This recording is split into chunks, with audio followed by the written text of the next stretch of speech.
बिस्मिल्लाहिर्रहमानिर्रहीम। अस्सलामुअलैकुम dear student, मैं उम्मीद करता हूँ कि आज का जो पेपर है आपका वो बहुत अच्छा हो गया होगा। आपके ऑब्जेक्टिव और सब्जेक्टिव क्वेश्चन दोनों बहुत अच्छे हो गए होंगे। तो अभी हम अपनी इस वीडियो में जो आज आपके ऑब्जेक्टिव क्वेश्चन आया है उसके ऊपर हम बात करेंगे और उसकी की को जो है वो डिस्कस करेंगे, ताकि आप भी अपने क्वेश्चन जो हैं वो टैली कर लीजिएगा कि इनमें से कौन से ऑप्शन को आपने ठीक किया है या किस तरह से आप करके आए हैं। तो चलिए स्टार्ट करते हैं। पहला एमसीक्यूज कुछ इस तरह से पूछा गया है, the length of tangent from the point 10,0 to the circle x square plus y square is equal to 36 is. तो स्टूडेंट याद करें लेंथ ऑफ टेंजेंट वो किस तरह से कैलकुलेट होती थी। तो उसके लिए देखें हमने फार्मूला पढ़ा था।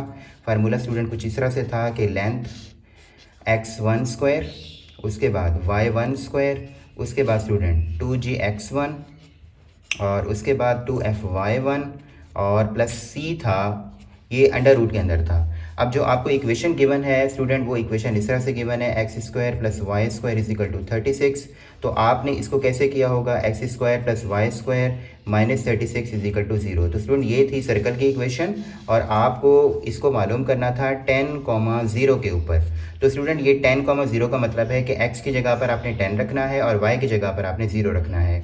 तो स्टूडेंट इसमें हम लेंथ कैलकुलेट कर लेते हैं, x1 स्क्वायर। तो x1 स्क्वायर का मतलब जो हमारी इक्वेशन है, अब इक्वेशन आपने ऐसे कर देनी है, x1 स्क्वायर कर देना है, y1 स्क्वायर कर देना है, क्योंकि इसमें ये वाला टर्म भी नहीं है, ये भी टर्म भी नहीं है, सिर्फ कांस्टेंट नंबर है, दैट इज़ माइनस 36। अब आप इसके अंदर वैल्यू पुट कर दें। जब आप वैल्यू पुट करेंगे तो यहाँ पर आ जाएगा 10 का स्क्वायर और यहाँ पर आ जाएगा 0 का स्क्वायर और स्टूडेंट यहाँ पर फिर माइनस का कितना आएगा, 36 आ जाएगा।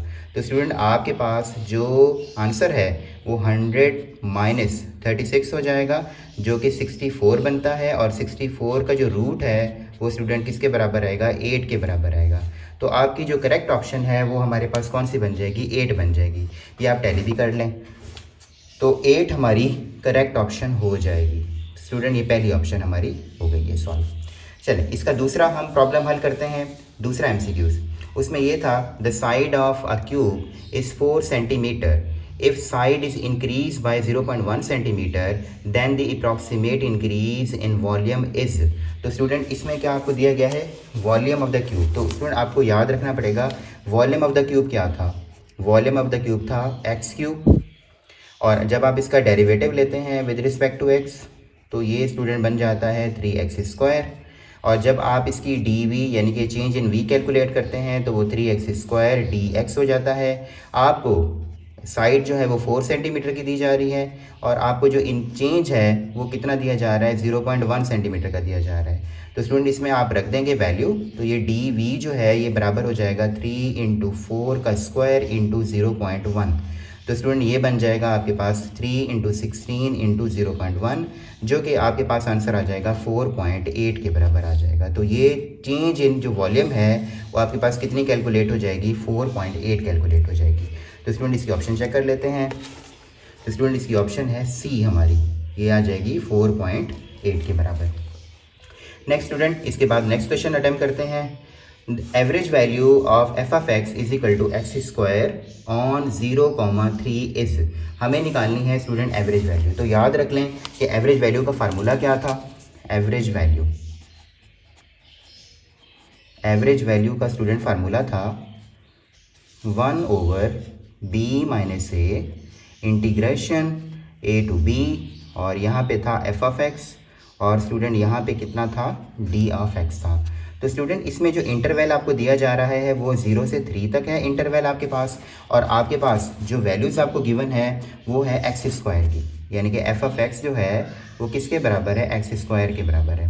तो स्टूडेंट ये दोनों इन्फॉर्मेशन इसके अंदर फार्मूला के अंदर पुट कर दें, 1/b ये आपके पास a हो जाएगा और स्टूडेंट ये वाला आपके पास क्या हो जाएगा, b हो जाएगा। तो इसकी 3 माइनस 0 यहाँ पर वैल्यू आ जाएगी फार्मूला में। इंटीग्रेशन में 0 से 3 तक दोबारा चले जाएंगे, हम एक्स स्क्वायर कर देंगे और dx कर देंगे। अब स्टूडेंट ये आंसर आ जाएगा 1/3। अब यहाँ पर जब आप इसे इंटीग्रेट करेंगे तो ये हो जाएगा x³ और इसकी जो लिमिट है वो 0 से कहाँ तक लग जाएगी, 3 तक लग जाएगी। इसके बाद स्टूडेंट आपने क्या करना है, ये बन जाएगा 1/9, और जब आप यहाँ पे लिमिट अप्लाई करेंगे तो 3 के ऊपर पावर 3 लगाएंगे और 0 के ऊपर पावर 3 लगाएंगे तो स्टूडेंट ये शुरू में 1/9 आ जाएगा और यहाँ पर बन जाएगा 27। इसे जब आप कैंसिल करेंगे तो ये 3 आंसर आ जाएगा। तो स्टूडेंट इसकी ऑप्शन देख लेते हैं हम, ये 3 ये किस है या नहीं है। तो यस, एवरेज वैल्यू इसकी कितनी आ गई है, 3 आ गई। ऑप्शन नंबर हमारा सी हो जाएगा। स्टूडेंट अब हम MCQ नंबर 4 पर आते हैं। If f of x is equal to 3x minus 4 then f inverse of 5 equal to what. तो स्टूडेंट पहले आप काम ये करेंगे कि इसमें f of x की जो वैल्यू है वो 3x माइनस 4 है, तो आपने पहले इसका इन्वर्स निकालना है। तो स्टूडेंट इन्वर्स निकालने के लिए मैं आपको थोड़ी सी इसकी याद दिला देता हूँ कि f of x वैल्यू बराबर है 3x माइनस 4 के। अब स्टूडेंट आपने करना क्या था, इसको y बना लेना था, ये 3x माइनस 4 था। आप x की यहाँ से वैल्यू निकाल लेते तो 3x की वैल्यू होती y प्लस 4 के बराबर हो जाती। फिर x की वैल्यू निकाल लेते, वो कितनी बनती, y प्लस 4 डिवाइडेड बाई 3 के बराबर बन जाती। अच्छा, अब स्टूडेंट इसके बाद फिर आपने एक ये रूल भी पढ़ा था कि f ऑफ x की जो वैल्यू होती है वो y होती है, और अगर आपने यहाँ से x निकालना है तो वो f इनवर्स ऑफ क्या होती है, y के बराबर होती है। तो ये आप देखें, ये भी इक्वेशन x पे है और ये भी इक्वेशन x पे है, तो इसका इन्वर्स फिर कैसे निकालते हैं, दोनों को कंपेयर करके। तो f इनवर्स ऑफ y जो था वो बराबर हो जाएगा y प्लस 4 डिवाइडेड बाई 3 के। और स्टूडेंट अगर आप इसे चेंज कर दें, किसमें, x में चेंज कर दें, तो y की जगह पर x आ जाएगा और यहाँ पर x प्लस 4 डिवाइडेड बाई क्या हो जाएगा, 3। अब स्टूडेंट आपको मालूम करना था इसको f इनवर्स ऑफ 5 पे मालूम करना था, तो 5 आप x की जगह पे रख देंगे, 5 प्लस 4 डिवाइडेड बाई 3, ये स्टूडेंट बन जाएगा 9 डिवाइड बाई 3, जो कि आंसर किसके बराबर आएगा, 3 के बराबर आ जाएगा। तो देखें अब हमारी करेक्ट ऑप्शन कौन सी है। तो स्टूडेंट इसकी जो करेक्ट ऑप्शन है वो हमारे पास कौन सी हो जाएगी, ए हो जाएगी। तो स्टूडेंट ये पहले 4 MCQs हमारे इस तरह से डिस्कस हो गए हैं। चलें अब हम आते हैं 5वें MCQs के ऊपर। स्टूडेंट 5वां MCQs बहुत आसान सा MCQs था, सिंपल डेरिवेटिव आपने लगाना था इसके अंदर। तो f of x equal to ln 2x है, तो अब आपने इसका डेरिवेटिव लेके इस पे 3 पे वैल्यू जो है मालूम करनी है। तो स्टूडेंट इसको देख लेते हैं कि कैसे करना है हमने। f ऑफ x हमें गिवन है ln 2x के बराबर, और स्टूडेंट अब आपने क्या करना होगा, इसका डेरिवेटिव लेना होगा। तो स्टूडेंट जब डेरिवेटिव लेते हैं तो ln x का डेरिवेटिव कितना होता है, 1/2x हो जाएगा। लेकिन 2x को आप क्या करेंगे, फर्दर डेरिवेट कर देंगे। तो 2x को जब आप फर्दर डेरिवेट करेंगे तो स्टूडेंट ये हो जाएगा आपके पास 1/2x as it is, 2x का डेरिवेटिव 2 हो जाएगा, ये इसे कैंसिल कर दें तो ओवरऑल किसके बराबर आएगा, 1/x के। अब आपने इसको कहाँ पे मालूम करना था स्टूडेंट, आपके सवाल में गिवन था कि आपने इसको 3 पे मालूम करना है। तो स्टूडेंट ये कितना हो जाएगा, 1/3 हो जाएगा। तो ये देखते हैं ऑप्शन हमारी कौन सी ऑप्शन है। तो स्टूडेंट ये हमारी ऑप्शन हो जाएगी डी ऑप्शन हो जाएगी, ln 2x की। ओके स्टूडेंट इसके बाद हम नेक्स्ट क्वेश्चन करते हैं। If integration x e raise to the power x dx is equal to e की power x x minus 1 plus c, यानी कि स्टूडेंट यहाँ पर आपको इंटीग्रेशन बाय पार्ट्स जो है वो सॉल्व करके दे दिया गया है, और जिसका आंसर जो है वो आपके पास बता दिया गया है कि ये e की power x x minus 1 plus c है। तो अब आपने क्या फाइंड करना है, इंटीग्रेशन फाइंड करनी है जो 0 से 1 हो और इसी का आंसर हो। तो स्टूडेंट देखें इसकी इंटीग्रेशन तो उसने आपको सॉल्व करके बता दी है, बस आपने करना क्या है, इस हिस्से पे क्या करनी है, लिमिट लगानी है आपने। तो स्टूडेंट इसको देखते हैं कि इसकी लिमिट किस तरह से निकाली जाएगी। तो स्टूडेंट ये मैंने सामने रखा हुआ है, इसको हम इसकी लिमिट निकालते हैं, फिर इसका आंसर निकाल लेते हैं। तो स्टूडेंट ये था e की पावर x, तो यहाँ पे क्या था x माइनस 1। अब आपने इसकी लिमिट लगा देनी है, कहाँ से कहाँ तक लिमिट लगानी है, 0 से लेकर 1 तक। लिमिट लगाने का तरीकाकार क्या होता है, पहले अपर लिमिट लगाते हैं, यानी कि e की पावर 1, यहाँ पर क्या आ जाएगा 1 माइनस 1, यानी कि इस पोर्शन पर आपने हर x की जगह पर आपने क्या लगा दिया, 1 लगा दिया। फिर स्टूडेंट माइनस करते थे, फिर आपने इस पूरे पोर्शन में x की जगह पर 0 रखना है, तो e की पावर 0, यहाँ पर क्या आएगा 0 माइनस कितना आ जाएगा 1, और फिर ये ऐसे सॉल्व हो जाएगा। तो स्टूडेंट अब इसका जवाब जो है वो कितना आ जाएगा, ये तो पूरा का पूरा 0 हो जाएगा। और इसके बाद स्टूडेंट इसका जो आंसर है वो आपके पास किसी भी नंबर की पावर 0 हो तो आंसर कितना आता है, 1 को माइनस 1 से मल्टीप्लाई कराएंगे तो हमारा आंसर कितना के बराबर हो जाएगा, +1 के बराबर हो जाएगा। तो स्टूडेंट इसका आंसर चेक कर लेते हैं। तो इसका आंसर आ जाएगा मेरे पास +1। ये हमारी ऑप्शन कौन सी हो जाएगी, ए हमारी सिलेक्ट हो जाएगी।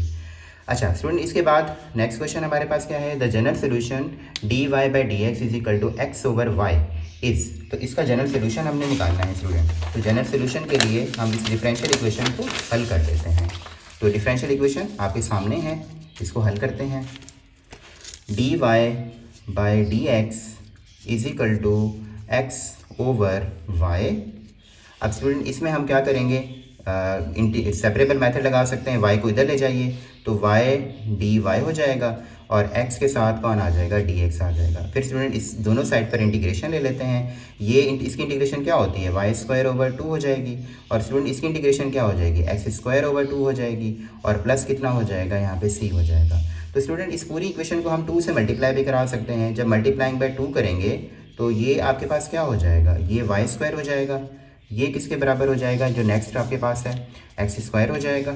और ये c के साथ भी अगर 2 मल्टीप्लाई कराएंगे तो 2c भी लिख सकते हैं, लेकिन मैं यहाँ पे c लिख रहा हूँ क्योंकि किसी भी कांस्टेंट को अगर आप मल्टीप्लाई कराते हैं किसी कांस्टेंट नंबर से तब भी आपको क्या मिलेगा, एक कांस्टेंट मिलेगा। तो ये आपके पास ऑप्शन ये सब करेक्ट हो जाएगी। तो y² = x² + c इसे आपने ढूंढना है। तो इसकी ऑप्शन जो है y² + c, that is option number D. तो हमारी ऑप्शन नंबर जो डी है ये हमारी सही हो जाएगी।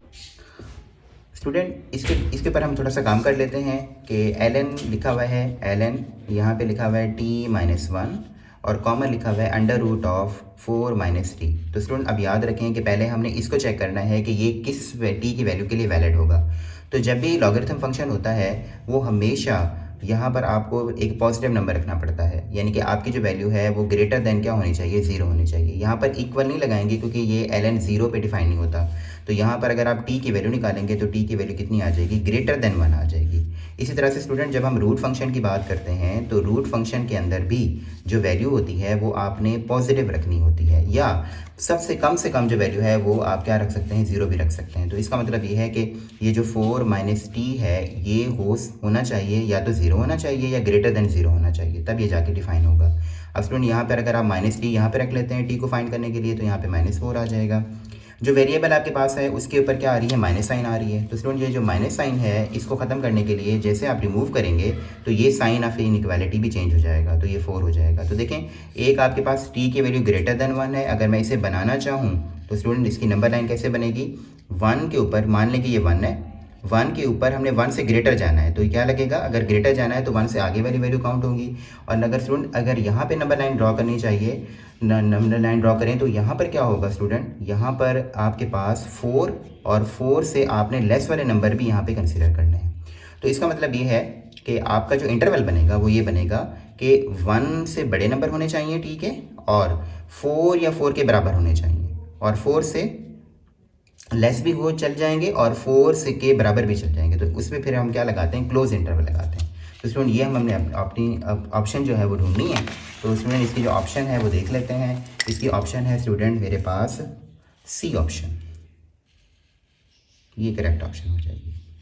ओके स्टूडेंट इसके बाद हम नेक्स्ट क्वेश्चन करते हैं। The period of tangent 3x is. तो स्टूडेंट याद रखें टेंजेंट 3x का पीरियड कैसे निकाला था हमने, टेंजेंट 3x, इसको वैसे टेंजेंट का पीरियड कितना होता है, पाई होता है। तो स्टूडेंट इसमें से हम 3 को जो कॉमन ले लेते हैं, जब 3 को कॉमन लेंगे तो स्टूडेंट यहाँ पे क्या बनेगा, x प्लस ये कितना आएगा, π/3 आ जाएगा। तो स्टूडेंट ये जो है आपके पास ये क्या चीज़ होती है, ये पीरियड होता है। तो इसका जो पीरियड है स्टूडेंट वो किसके बराबर आ जाएगा, π/3 के बराबर आ जाएगा। तो इसकी करेक्ट ऑप्शन कौन सी हो जाएगी स्टूडेंट, डी ऑप्शन इसकी करेक्ट ऑप्शन हो जाएगी। Student MCQs number 10, the hyperbola x² / 16 - y² / 9 = 1, slope of asymptote r। तो स्टूडेंट एसिम्प्टोट के जो है वो स्लोप हमें निकालने हैं। एसिम्प्टोट क्या होता था, एक लाइन होती थी, तो उस लाइन के लिए पहले हम एसिम्प्टोट की क्या बनाएंगे, इक्वेशन बनाएंगे। तो स्टूडेंट इसका ज़रा सोल्यूशन देख लीजिए, x² / 16 और उसके बाद स्टूडेंट आपको दिया जा रहा है -y² / 9 = 1 दिया जा रहा है। तो स्टूडेंट पहला काम आप ये करेंगे कि इसको कंपेयर कर लेंगे और इसका a और b निकाल लेंगे। ये a² से कंपेयर हो जाएगा, ये y² / b² से कंपेयर हो जाएगा, = 1। तो स्टूडेंट a² की जो वैल्यू है वो 16 आ जाएगी और b² की जो वैल्यू है वो कितनी आ जाएगी, 9 आ जाएगी। अगर आपने a निकालना है तो ये 4 हो जाएगा और अगर आप स्टूडेंट आपने b निकालना है तो ये किसके बराबर होगा, 3 के। याद रखें एसिम्प्टोट की इक्वेशन क्या थी, y = +-b/a और यहाँ पे स्टूडेंट क्या था, x था। तो स्टूडेंट अब यहाँ से आपने b/a की वैल्यू इसके अंदर पुट कर देनी है। तो ये +-b का मतलब है b की वैल्यू 3 थी, a का मतलब है यहाँ पे 4 थी, x था। अब आपने इसका निकालना है स्टूडेंट स्लोप। तो स्लोप निकालने के लिए आप इसको डेरिवेट कर देंगे विद रिस्पेक्ट टू x। तो ये d/dx हो जाएगा, ये +-3/4 और आपको पता है x का डेरिवेटिव कितना होता है, 1 होता है। तो स्टूडेंट इसकी स्लोप जो है वो आपके पास फाइंड हो जाएगी, स्लोप जो है वो आपके पास आ जाएगी +-3 3/4। तो स्टूडेंट इसकी हम ऑप्शन देख लेते हैं कि कौन सी ऑप्शन इसकी करेक्ट ऑप्शन है। तो +-3/4, तो option number c is correct. Okay student, MCQs number है जी 11 में देखें, इसमें लिखा हुआ है if f of x is equal to √x+1 for x greater than equal to -1। So उसके बाद आपको करना क्या है, the range of f inverse of x। तो रेंज हमें निकालनी है, लेकिन रेंज हमें किसकी निकालनी है, रेंज हमें निकालनी है इनवर्स फंक्शन की। तो स्टूडेंट ज़रा इसका क्राइटेरिया देख लेते हैं कि इसका क्राइटेरिया क्या था।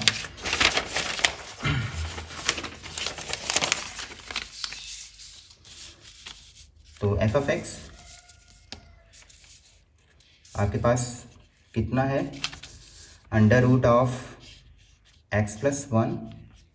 स्टूडेंट याद रखें, अगर इसकी डोमेन, पहले हम बात कर लेते हैं डोमेन की। तो इसकी जो डोमेन है स्टूडेंट वो क्या थी, वो वैसे इन्होंने गिवन भी की हुई है कि x greater than equal to 1। Domain है x greater than equal to 1 -1 student. तो -1 से ये मुराद होगा कि आपने इसका जो इंटरवल है वो आपने -1 से कहाँ तक बना सकते हैं, आप इन्फिनिटी तक बना सकते हैं। ठीक है स्टूडेंट, तो जो इसकी डोमेन होगी ना, ये डोमेन होगी किसकी, f ऑफ x की, लेकिन ये जो डोमेन होगी ये रेंज हो जाएगी f इनवर्स ऑफ x की। तो range of f inverse of x जो होगा वो स्टूडेंट यही है, कितना, -1 से इन्फिनिटी पे जाना है आपने। तो स्टूडेंट ये इसकी हमारी ऑप्शन हो जाएगी। तो देखते हैं, -1 से इन्फिनिटी, यानी कि हमारे पास इसकी सी ऑप्शन जो है वो करेक्ट ऑप्शन है।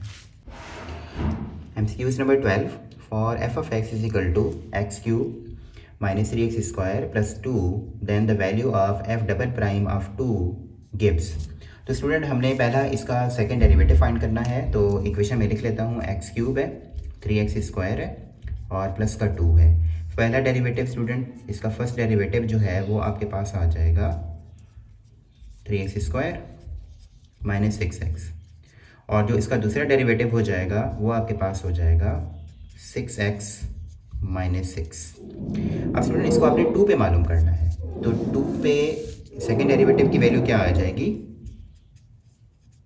वो आ जाएगी 6 × 2 - 6, यानी कि आपके पास 6 आ जाएगा। और ये 6 कौन सा है, पॉजिटिव नंबर है। पॉजिटिव क्या होता है, ग्रेटर 0 होता है। और जब सेकंड डेरिवेटिव ग्रेटर देन 0 होता है तो इसमें हम क्या कहते थे कि हमारे पास कौन सी वैल्यू है, लोकल मिनिमा है। तो लोकल मिनिमा वाली ऑप्शन हमारी करेक्ट हो जाएगी। तो इसमें इसके देख लेते हैं ऑप्शन, कि ऑप्शन हमारी कौन सी आई हुई है। तो लोकल मिनिमा या मिनिमा या मिनिमा। अब स्टूडेंट इसके बाद हम नेक्स्ट क्वेश्चन देखते हैं। For the equation x² x³ -4x -9 is equal to 0 in the interval in which root lie by sign change. तो स्टूडेंट इसमें से कौन सी वैल्यूज़ हैं जहाँ पर जो रूट है हमारा वो अपनी साइन को क्या कर देता है, यानी कि जब हम इनको वैल्यूज़ को निकालते हैं तो जहाँ पे साइन चेंज होती है तो किस इंटरवल में साइन चेंज आती है। तो स्टूडेंट इसमें आप 1 और 2 को भी आपने चेक किया होगा, मैं आपको चेक करवाने लगा हूँ 2 और 3 को। तो स्टूडेंट ये देखिए कि x³ है और ये 4x है और ये -9 है। तो इसे आप मान लें f ऑफ x। तो हमने चेक करना है कि कहाँ पे साइन चेंज होते हैं। तो पहले हम 2 पे मालूम कर लेते हैं। तो स्टूडेंट जब हम 2 पे मालूम करेंगे तो ये 2 का क्यूब हो जाएगा और स्टूडेंट 4 × 2 हो जाएगा, -9 हो जाएगा। 2 का क्यूब कितना होता है, 8, फिर -8, फिर -9। तो ये हो जाएगा आपके पास -9 हो जाएगा। ये कैंसिल आउट हो गया। अब आप इसको 3 पे मालूम कर लें स्टूडेंट। तो जब आप 3 पे मालूम करेंगे तो 3 का क्यूब हो जाएगा, -4 × 3 हो जाएगा, -9 हो जाएगा। तो स्टूडेंट 3 का क्यूब होता है 27, -12 और -9। तो स्टूडेंट ये बन जाएगा +6 बन जाएगा। तो स्टूडेंट देखें, अब एक की साइन पॉजिटिव है, एक की साइन नेगेटिव है। तो इसका मतलब है हमारी करेक्ट ऑप्शन कौन सी हो जाएगी, ये बी ऑप्शन हो जाएगी, दैट इज़ 2, 3 हो जाएगी। स्टूडेंट MCQs नंबर, अब हम आते हैं 14 पर। MCQs नंबर 14 को देखते हैं। तो MCQs नंबर 14 है student, the volume generated by in revolving the region under y is equal to √x from x की वैल्यू जो है 0 to x की वैल्यू 4 अबव x एक्सिस। तो स्टूडेंट इसका हमें क्या मालूम करना है, वॉल्यूम मालूम करना है। तो स्टूडेंट इसके लिए पहले मैं आपको इसका फार्मूला बताता हूँ, फिर उसके बाद इसको सॉल्व करते हैं। तो स्टूडेंट इसका फार्मूला देख लीजिए। फार्मूला था इसका, वॉल्यूम बराबर है पाई और इंटीग्रल में आपने a to b करना था और उसके बाद यहाँ पर जो एफ ऑफ एक्स है इसके ऊपर आपने होल स्क्वायर लगाना था और यहाँ पे क्या करना था, डी एक्स करना था। तो v इज इक्वल टू पाई आप यहाँ पे करेंगे इंटीग्रल की वैल्यू जो है a टू b हो जाएगी। अब a टू b ज़रा देख लें कि यहाँ पर a टू b हमें कौन से दी जा रही है, 0 to 4 दी जा रही है। तो स्टूडेंट 0 to 4 कर देते हैं और यहाँ पर आपने रूट ऑफ एक्स लिखकर इसके ऊपर क्या लगा देना है, होल स्क्वायर लगा देना है और डी एक्स लगा देना है। तो स्टूडेंट ये इसे कैंसिल आउट हो जाएगा, तो वॉल्यूम की जो वैल्यू है वो पाई आ जाएगी। एक्स का इंटीग्रेशन जो होगा वो होगा एक्स स्क्वायर ओवर 2 हो जाएगा। तो स्टूडेंट इसकी लिमिट लग जाएगी 0 to 4 लग जाएगी। अब इसे कैलकुलेट कर लेते हैं, तो यहाँ पर आ जाएगा पाई, यहाँ पर ओवर इसके कितना आ जाएगा 2। अब यहाँ पर 4 का स्क्वायर कर दें और माइनस 0 का स्क्वायर कर दें। तो स्टूडेंट 4 का स्क्वायर जो है वो आपके पास हो जाएगा पाई बाय 2, 16 आ जाएगा। और 16 को जब आप यहाँ से कैंसिल करेंगे तो ये कितने पाई हो जाएंगे, 8 पाई हो जाएंगे। तो 8 पाई हमारी करेक्ट ऑप्शन है। तो 8 पाई हमारी जो है वो करेक्ट ऑप्शन है। स्टूडेंट इसके बाद क्वेश्चन नंबर हमारे पास है 15, द एरिया ऑफ ट्राइंगल। ये ट्राइंगल की मैंने साइन बनाई हुई है विद द वर्टिसेस 0 0 4 0 और 0,6 इज। तो इसकी हमें क्या निकालना है, एरिया निकालना है। स्टूडेंट एरिया याद करें तो एरिया जो है हम वो डिटर्मिनेंट मेथड से निकालते थे। तो स्टूडेंट जब देख लेते हैं डिटर्मिनेंट मेथड क्या था। 1/2 एरिया ऑफ ट्राइंगल, यहाँ पे था x1 x2 x3, यहाँ पे था y1 y2 y3 और यहाँ पे स्टूडेंट 1 1 और इधर 1 था और यहाँ पे स्टूडेंट क्या था, एरिया निकालना है। तो अब स्टूडेंट ये आपके पास कितना हो जाएगा, देखिए ये पॉइंट्स आपके पास क्या क्या हैं, 0 0 4 0 और 6 0। तो स्टूडेंट इसमें आपने सिंपली ये पॉइंट जो हैं वो पुट कर देने हैं। तो पॉइंट पुट कर देते हैं हम, 1/2 0, यहाँ 0 इधर 1, इधर स्टूडेंट क्या आना था 4,0 और यहाँ पे 1 और 0 ये 6 और ये कितना आना था 1। तो स्टूडेंट आप देखें अगर पहली रो से इसे एक्सपेंड करते हैं तो ये 1/2 शुरू में हो जाएगा। इसकी वजह से भी आंसर आपके पास 0 आ जाएगा, इस वजह से भी 0 आएगा, सिर्फ 1 की वजह से आंसर आएगा। तो 1 जब हम ये कंसीडर करेंगे तो यहाँ पर हो जाएगा 4 0 6 0 और 6 और ये बन जाता है 24। तो ये 1/2 शुरू में है और इधर 24 हो जाएगा, जो कि स्टूडेंट आपके पास आंसर आ जाएगा 12 के बराबर आ जाएगा। तो 12 हमारी करेक्ट ऑप्शन हो जाएगी। तो स्टूडेंट 12 देख लेते हैं, यहाँ पे 12 हमारे पास है ऑप्शन ए। अच्छा अब स्टूडेंट इसके बाद नेक्स्ट क्वेश्चन की तरफ बढ़ते हैं। क्वेश्चन नंबर 16 पूछा गया था आपसे कि एक हमारी होमोजेनियस इक्वेशन है 3x² सेकंड डिग्री की 5xy + 2y² = 0, ये किसको रिप्रेजेंट करती है। तो स्टूडेंट जब इस तरह की इक्वेशन थी तो उसको चेक करने का एक हमारे पास एक रूल होता था, वो हम रूल अप्लाई करते हैं। तो रूल क्या था, पहले इक्वेशन की मैं स्टैंडर्ड फॉर्म लिख दूँ आपके सामने, ax² 2hxy और by² = 0। अब स्टूडेंट आपको जो इक्वेशन मिली थी वो इक्वेशन कुछ इस तरह से थी कि इसमें 3x² है, इसमें 5xy है और इसमें कितना है 2y² है, = क्या लिखा हुआ है 0 लिखा हुआ है। अब a की जो वैल्यू है वो 3 आ जाएगी, 2h की जो वैल्यू है वो -5 आ जाएगी और b की जो वैल्यू है वो किसके बराबर आएगी, 2 के बराबर आएगी। तो स्टूडेंट इसके लिए हम एक फॉर्मेशन बनाते थे कि अगर h² - ab को हम कैलकुलेट करते थे तो h² की वैल्यू जो है वो हमारे पास आ जाती है, अगर यहाँ से मैं निकालूँ तो 5/2 हो जाएगी। तो ये -5/2 आ जाएगी, इसके ऊपर होल स्क्वायर लग जाएगा, -ab a की जगह पर 3 और स्टूडेंट इस तरह से b की जगह पर कितना आ जाएगा 2 आ जाएगा। तो स्टूडेंट ये कितना बन जाएगा 25/4 - 6। अब स्टूडेंट आप किस तरह से कैलकुलेट करेंगे, 4 इसकी एलसीएम आ जाएगी, 25 - 24, ये आंसर आ गया 1/4। तो स्टूडेंट जब 1/4 आता था और अगर ग्रेटर होता था आंसर तो हम कहते थे कि लाइंस जो हैं वो डिस्टिंक्ट लाइन बनेंगी, डिस्टिंक्ट रियल लाइन बनेंगी। तो स्टूडेंट हमारी कौन सी ऑप्शन पे करेक्ट होनी चाहिए, इसमें 2 डिस्टिंक्ट लाइन जो है वो हमारी करेक्ट होनी चाहिए। अगर स्टूडेंट ये आपके पास 0 आ जाता तो 0 पर आपका आंसर फिर कोइंसिडेंट लाइन वाला बनता।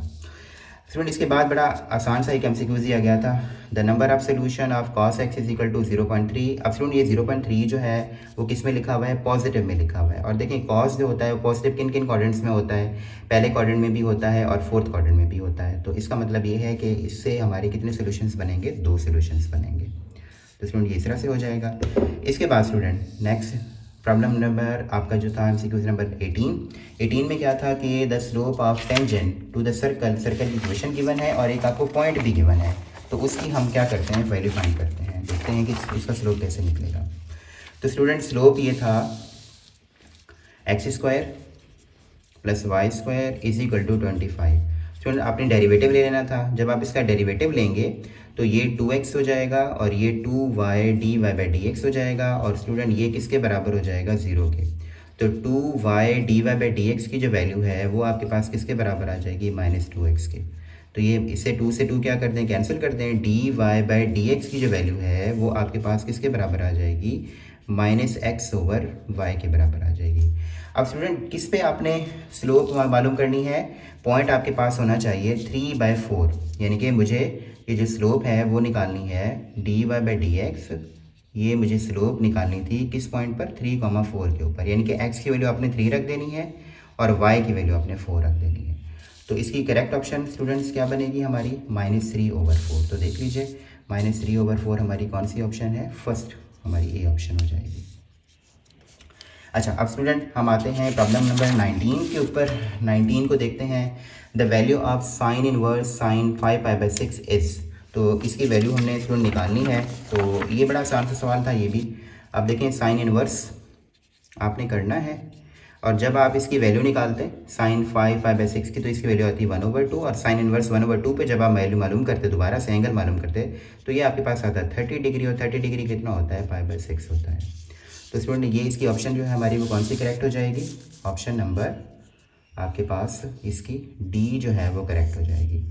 इसी तरह से स्टूडेंट एक और सवाल जो बहुत ही आसान सा दिया हुआ था, वो ये था कि the position of a drone is r(t), एक पोजीशन वेक्टर आपको दिया जा रहा है, और ये 5t 4t -t², 2, और इसकी आपने क्या बतानी थी, एक्सेलरेशन बतानी थी।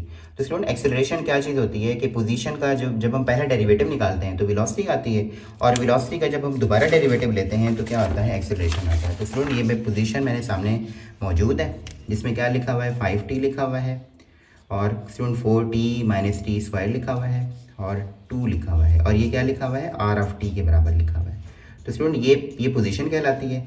जब हम इसका पहला डेरिवेटिव लेंगे तो स्टूडेंट ये बन जाएगा 5, ये बन जाएगा 4 - 2t, और ये बन जाएगा 0। ये चीज़ क्या कहलाएगी, वेलोसिटी कहलाएगी। अब स्टूडेंट हमने क्या करना है, जब वेलोसिटी को डेरिवेट करेंगे तो क्या बनता था, एक्सेलरेशन। तो इसका सेकंड डेरिवेटिव क्या बनेगा, 5 का डेरिवेटिव तो 0 होगा, ये 4 का डेरिवेटिव 0 होगा, t का डेरिवेटिव 1 होगा, तो ये -2 हो जाएगा और ये 0 हो जाएगा। तो स्टूडेंट ये आपके पास कैलकुलेशन हो जाएगी।